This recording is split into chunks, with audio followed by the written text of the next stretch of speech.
एक प्रश्न विचारू? केवळ व्हिसा नाही म्हणून तुम्ही तुमच्या मुलाच्या किंवा मुलीच्या आयुष्यातला एक महत्त्वाचा क्षण गमावणार का?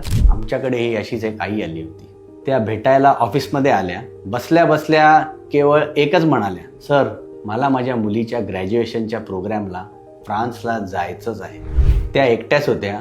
मुलगी फ्रान्सला शिकत होती. वर्षभरानंतर मुलीला भेटायची ती एकच संधी होती. तोपर्यंत त्या 3 एजन्सीज फिरल्या होत्या. पहिल्यानी नाही म्हटलं होतं, दुसऱ्यानीही नाही म्हटलं होतं, तिसऱ्यानी तर ही केस कठीण आहे म्हणून सोडून दिलं होतं. कारण बँकेत पुरेसे पैसे नव्हते, रेग्युलर इन्कम नव्हतं, IT रिटर्न्सही नव्हते. सगळ्यांचं एकच मत पडलं, व्हिसा होणं अवघड आहे. त्या आमच्याकडे आल्या तेव्हा मी त्यांना एकच सांगितलं, आधी शांत व्हा, आपण पूर्ण केस समजून घेऊ. मी टीमलाही तेच सांगितलं, नाही म्हणायची घाई करू नका.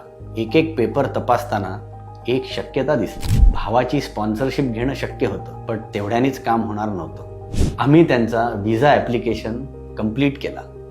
एक एक पेपर 2-2दा तपासला, काहीच राहू दिलं नाही. व्हिसा ॲप्लिकेशन सबमिट केला. आता केवळ एका मेलची वाट बघायची होती. काही दिवसांनी सकाळी मेल आला. उघडला, व्हिसा अप्रूव्ड. पण खरं सांगू, मला तो मेल अजूनही आठवत नाही. मला आठवतो तो काही दिवसांनी आलेला त्या आईचा फोन. सर मी फ्रान्सला पोहोचले, मुलीचं ग्रॅज्युएशन अटेंड केलं. त्या एका वाक्यातच सगळी मेहनत वसूल झाली. म्हणून तुमचा व्हिसा होणार नाही असं कोणी म्हटलं तर गोष्ट तिथेच संपत नाही. तुमच्याही केसला जर कोणी नकार दिला असेल तर कॉमेंटमध्ये व्हिसा असं लिहा. तुमची ही केस एकदा बघून घेऊया.